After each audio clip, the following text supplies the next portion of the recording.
Baik Intan, sekarang tibalah masanya untuk kita ni bersama dengan tetamu kita dalam ruangan wawancara dengan tajuk 3R, Reset, Restart dan Rewire.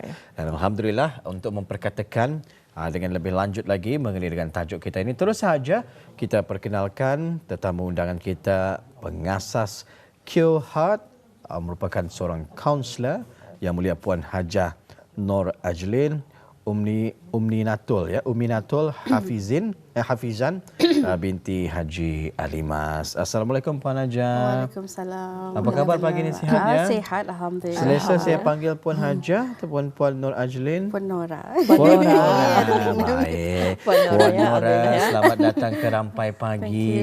Bagaimana perasaan pagi ini Puan Nora? Alhamdulillah semangat ya. Alhamdulillah. Masih lagi ada mod bercuti. Itulah ya, alhamdulillah. Dan ini rasanya kali pertama Puan Nora sendiri hadir ke studio Rampai Pagi. Tidak, sebenarnya ini kali keberapa sudah ni Puan Nora? 15 kali atau more than that kali. Dah tahu. Rasanya ini kali pertama saya tapi bertemu. dengan bis kita kali pertama. Betul sekali. Saya sendiri pun ini rasanya pertama kali bersama dengan Puan Nora ni. Mudah-mudahan ada pertemuan seterusnya lagi di hari ke depan ya. Jadi Puan Nora, tidak terlambat rasanya untuk kita ucapkan selamat tahun baharu. Selamat tahun baru. Macam mana tahun baharu untuk kali ini? Alhamdulillah tahun baru kali ini inilah menyambut dengan keluarga saja. Sebab saya ada anak-anak kecil ya. 642. 6 tahun, 4 tahun dan juga 2 tahun. Yes. Jadinya memang perlulah kalau saya family oriented. Alhamdulillah ya. Pastinya menciptakan 1001 kenangan manis bersama dengan ahli keluarga ni. Ya, betul sekali ya. Dan pastinya kalau tahun baru ini memang kita ni ingin melongkang bersama dengan ahli keluarga. Jadi ini berdapatan juga dengan tajuk kita pada pagi ini mengenai dengan 3R, Reset, Restart and Rewire. Jadi Puan sebagai mukadimah mungkin boleh kongsikan ya, apakah salam azam itu mungkin boleh dikongsikan kepada penonton kita? Silakan. Okay, alhamdulillah. Jadinya salam azam ni kadang-kadang kita ni pada tahun baru ni ya. Tahun baru 2026 sudah ni. Tadi melangkah bukan lagi ni kira 10 years 10 decade sudah. So tahun baru salam azam. Jadinya kadang-kadang kita ni selalu orang tahu new year new me. Tapi kita ni lupa assalamualaikum. Assalamualaikum. Ya itulah sebenarnya itu salam azam tu. Assalamualaikum azam baru. So apa azam baru ni? Kadang-kadang kita ni juga lupa untuk selain New Year New Me, kita ni lupakan matlamat kita ni. Kalau kita ni ada matlamat tadi, kita ni ada tujuan. Kita kadang-kadang perlunya juga untuk kita ni membuat vision board. Vision board itu jadinya sebelum itu kita ni mesti tahu juga apa niat kita ni. Niat untuk tahun baru. Kadang-kadang ada orang banyak niat niat mau kurus, niat mesti dapat 6A, niat hubungan mungkin, kekeluargaan, kewangan mungkin. Kewangan ya. Tahun ini aku mesti banyak goal. Beli emas kan masa ni kan banyak orang beli emas. Jadi macam Intan mesti. Jadinya mestilah kita ni tahu apa niat kita ni tu. Niat itu mesti perlu juga. Kerana kalau kita ni ada niat, jadinya kita ni punya matlamat itu susah susah untuk kita ni capai. Okay? So kita ni mesti niat, bukan juga kadang-kadang untuk glamour. Orang masa ni aku niat mesti lawakan, tinggi akan berglamour di Instagram ataupun di Facebook. Ia akan melihatkan aku masa ni ada ni, aku masa ni ada. Tapi kalau niatan itu salah, bukan kerana Allah ataupun indah akan tercapai. Kita ni akan nulis setengah jalan. Okay? Dan tadi punya action plan. Apa tadi punya action plan? Itah yang tadi saya cakapkan itu kenapa tadi ada vision board. Satu kita tadi punya niat, lepas satu tadi buat tadi punya vision, dan tadi punya vision itu bukannya company saja, bukannya sekolah saja ada vision ni. Diri sendiri pun diri sendiri pun mesti perlu ada.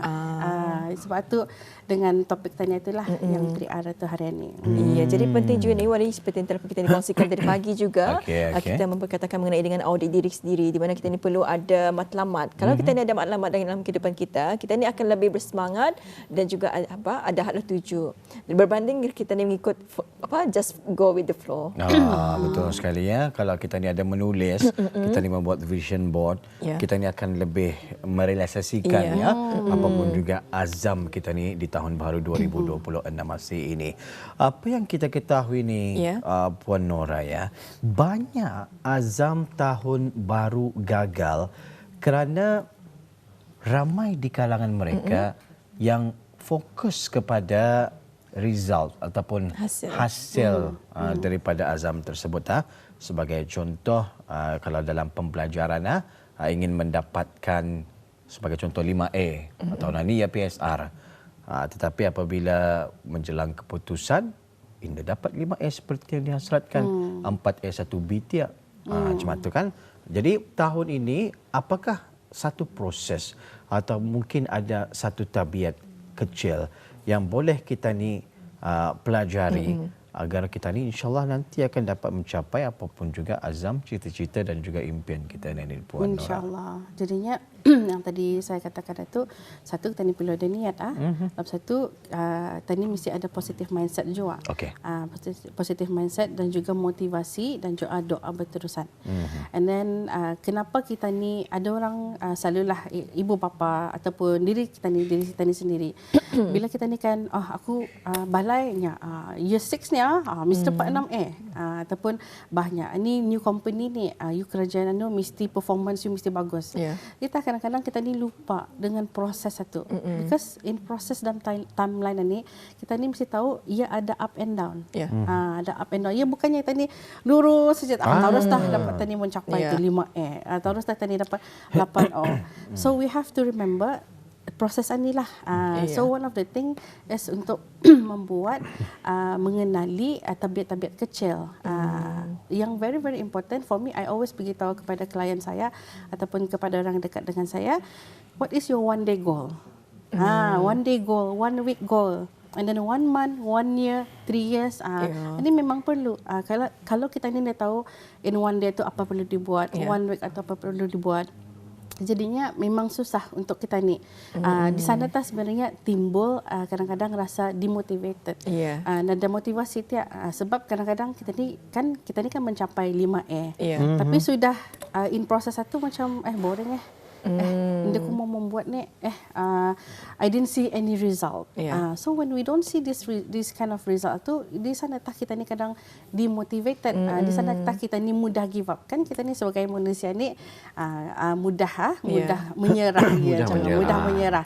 So bila kita ni mau exam lah, example. Mau exam sekarang dapat 3B, tidak 2A saja. Mana so, A yang kuharapkan tadinya? Mana A kuharapkan ni? So demotivated lagi. Sama je kalau tadi kan kurus tadi okey. 2 minggu sudahnya. Sebulan sudah tapi baru je 2% atau baru je 2 kg. Jangankan turun sekilo, naik 2 kilo ni. Masya-Allah. So macam mana? So kita tu proses yang kecil-kecil ni very very important. Jangan kita ni kan mencapai result saja kan dalam kita ni ada 365 days. So how do you want to achieve your day satu that's why it's very very important to have it planned properly. Saya dah terbaca juga ni beberapa artikel mengatakannya kalau kita ni membuat perubahan walaupun kecil tapi konsisten daripada kita ni membuat perubahan drastik tapi sekejap. Jadi penting untuk kita ni membuat perubahan ini berarti ia kecil tapi kita ni berterusan dan daripada kita ni melakukan secara drastik tapi kita ni lakukannya sekali dua saja. Jadi penting untuk kita ni dapat melakukan satu tugasan itu secara konsisten. Dan saya juga setuju dengan apa yang Puan katakan tadi, perlunya ada goal walaupun seharian. Contohnya kalau SOA, saya akan menyiasat baju, akan memasak ni. Jadi malam itu sudah membuat perancangan. Jadi bangun tidur saja kita ni telah tahu apa yang kita ni lakukan. Kadang-kadang kita ni kalau bangun tidur kita ni dah tahu apa yang dilakukan atau kita ni malas. Jadi seharian itu Indah ni bekerja kan. Jadi alhamdulillah kalau tadi kita bercakap mengenai dengan banyak azam tahun baru yang gagal kerana fokus pada hasil. Tapi ini dalam konteks pendidikan hari ini Puan ya, mengapa pendidikan ataupun pendekatan 3R Reset, Restart, Rewire ini lebih relevan berbanding sekadar nasihat kena usaha kuat atau kena rajin yang biasa diberikan kepada pelajar. Macam mana? Silakan. Soal topik kita ni 3R tu sebenarnya. Kalau saya pun kalau dulu-dulu saya suka ni bapa saya mengajar pakai poin-poin ni supaya mudah kita ni kan ingat kalau 3R tu reset, restart and rewire. So kadang-kadang sama juga macam telefon tadi. Kalau telefon tadi rosak, what do we do? Tadi Factory reset reset. telefon. Balik baru. Balik baru. Tadi reset telefon. Ataupun kalau nano tadi restart. Macam itulah. So artinya bila tadi reset tadi bersihkan mental kita ni dulu. Tadi artinya kita ni perlu memulakan diri kita ni itu dan adalah mereset apa yang dan mengubah mindset itu. Kegagalan yang dulu tadi reset balik. Okay, 2025 belum lagi jual ni kurus-kurus badan. So restart tambah balik. Tadi reset. So you reset your goal yang tahun lepas. Because bila tadi ada goal ni, doesn't mean kita ni mesti ada new goal all the time. Yes. New goal and your current goal yang tahun lepas yang belum tercapai itu boleh you bawa ke tahun 2026, even to next year. Kalau you belum achieve, sekiranya you kan mengambil PhD. Okay. Aku ni 3 tahun sudah kan mengambil PhD, belum lagi sampai-sampainya. Tidak apa-apa. Kadang-kadang kita ni mesti tahu mungkin ada cabarannya, mungkin ada hikmahnya. Mesti you bawa anulah. Because that is one of your goal kan. So you want to achieve that for next year lagi. And then to restart. Kenapa kita ni merestart? Because yang tadi saya katakan itu dengan timeline, there will be a failure, there's a challenges, there will be tadi punya perjalanan hidup itu yang lurus saja, there will be up and down, ada tadi naik, ada tadi turun. Jadinya kita ni boleh merestart lagi. Aku 3 bulan ini I feel like I'm a failure. Aku gagal dalam ujianku. Aku gagal dengan rumah tanggaku. So how do you want to restart back your life itu? Indah kan you just want to kan stay saja. Stay sana saja mengenang yang tahun lepas masa. Indah faham. So that's why it's very important to reset and then you restart balik. Because kita ni boleh bila-bila masa menekan restart button itu every day. Even yang yesterday yang tadi itu kan bila tadi ada goal. One day goal tapi you're not able to achieve that, then you restart balik. So you boleh So how about riwayat ni? Riwayat ni is very very important kerana di dunia yang penuh toxic, cabaran negativity ni memang kita ni mesti riwayat dengan positivity lah. Because it's very very important. Sekarang kita ni timbulnya stress, timbulnya anxiety, timbulnya depression ni. Kerana kita ni dah tahu macam mana akan meriwayat. We don't know how to your mindset and your brain. Because kalau you sudah mempraktis your brain itu berfikiran negatif, that's why you're negative, tak saja. But if you give your body itu information dengan positivity, jadinya kita ni pun boleh sebenarnya menghala ke dunia yang positivity lah. That's why it's very important to have this 3R ni. Sebab ini pun kalau tadi buat untuk diri sendiri bukan untuk orang lain juga. Okey, itulah ya di sebalik reset, restart dan juga riwayat ini tadi ya. Apapun juga azam kita ni yang lepas-lepas yang mungkin belum tercapai, boleh kita ni reset ya dan juga restart di tahun ini. Dan dalam sama-sama kita ni melaksanakannya, jangan lupa untuk riwayat.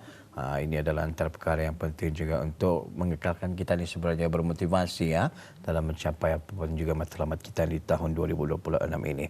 Kita melihat dari segi topik ini nih Puan Nora ya, bagaimana konsep 3R ini boleh membantu khususnya seorang pelajar bukan sahaja untuk berjaya dalam peperiksaan tetapi juga membina mental operating system yang kuat untuk menghadapi cabaran kehidupan pasca sekolah. Jadinya yang tadi cakapkan tadi timeline. So now kita ni we have to understand in each timeline itu there will be that moment where ada kegagalan, ada ujian, ada dalam kehidupan juga bukannya student saja, macam accident dia, gajinya nak masuk dia, gajinya kena tolak dia sama student itu tadi gagal. Jadinya macam mana tadi kan menghadapi kegagalan ini memang tidak mudahlah. Satu is mengubah tadi membina tadi punya sikap itu untuk setiap hari adalah permulaan baru. Memang kita ni mesti jadikannya permulaan baru. Jadinya di sana juga kita ni akan melatih kita ni punya brain itu to have solution oriented thinking lah. Jangan ya tak saja ni hidupku. This is the end of it. So if you keep on practicing to have motivational inspiration ni, ia boleh sebenarnya you can give that input to your brain ni lah. And also sebenarnya to have this operating system yang good mental ni, we need to have a mentor.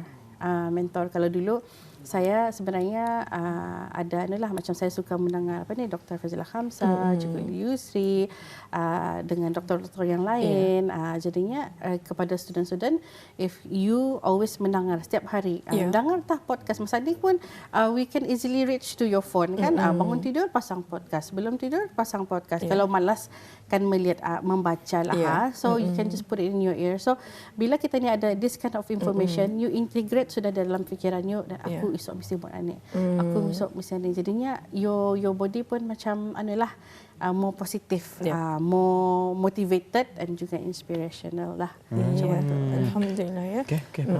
Jadi penting juga ya untuk kita ni ada perancangan dalam kehidupan kita. Apatah lagi kita ni baru saja masuki tahun 2026. Jadi penting adanya matlamat ya dalam kehidupan kita. Dengan kita ni sentiasa saya setuju dengan kata puan tadi ya, setiap hari itu adalah merupakan peluang baru untuk kita ni melakukan perubahan. Walaupun terkecil, tapi kalau ia konsisten, insya-Allah ianya akan berterusan ya. Betul ya. Jadi satu nasihat akhir daripada Puan Nora sendiri. Macam mana kita ni belajar dari kegagalan? Silakan Puan Nora. Kalau kan belajar itu perlu jadikan cabaran itu sebenarnya dijadikan kegagalan itu sebagai cabaran. Dan juga mungkin kita ni mesti mengintegrasikan kehidupan itu dengan 3D. Ya, tadi 3R. 3D. Apa tu 3D itu Puan? 3D ni adalah satu dunia, din dan juga damai. Kan masa ni kita ni memanglah kita ni dalam kehidupan duniawi kita ni. So memang akan ada up and down. Tapi di mana kita ni kan tadi punya din itulah Islamik. Jangan lupa solat, jangan lupa doa, jangan lupa niat, sebab ia mesti ada ia mesti ada komplit kan kita sebagai umat Islam, dan juga orang Melayu yang MIB di Brunei ni tadi mesti adalah dunia, din dan damai. And then juga tadi di tahun-tahun yang banyak cabaran ini, damai is very very important. Kita ni we want to have peaceful life, peaceful boss, tenang saja. So itu kalau kita ni mengintegratekan 3D ni, 3R, 3D, insyaAllah sebenarnya bolehlah tadi mencari kebahagiaan bukan saja di dunia tapi di akhirat. Amin ya rabbal alamin. Mudah-mudahan saya dapat berdamai dengan tahun 2025 kerana banyak yang belum tercapai di tahun 2025. Tetapi tidak mengapa, Puan Nora tadi mengatakan boleh reset mula lagi sekali di tahun 2026 Masihi ini. Satu perbualan yang membuka minda dan juga mata kita semua. Mudah-mudahan dapat kita ni ambil baik daripada apa yang dikongsikan oleh Puan Nora. Sekali lagi ribuan terima kasih Puan Hajah Nur Ajlin Uminatul Hafizan binti Haji Alimas, merupakan pengasas Kiohat dan juga seorang kaunselor, atas perkongsian hari ini. Mudah-mudahan ada kesempatan lain lagi nanti untuk kita ni bersama ni Puan ya. Assalamualaikum. Waalaikumsalam warahmatullahi wabarakatuh.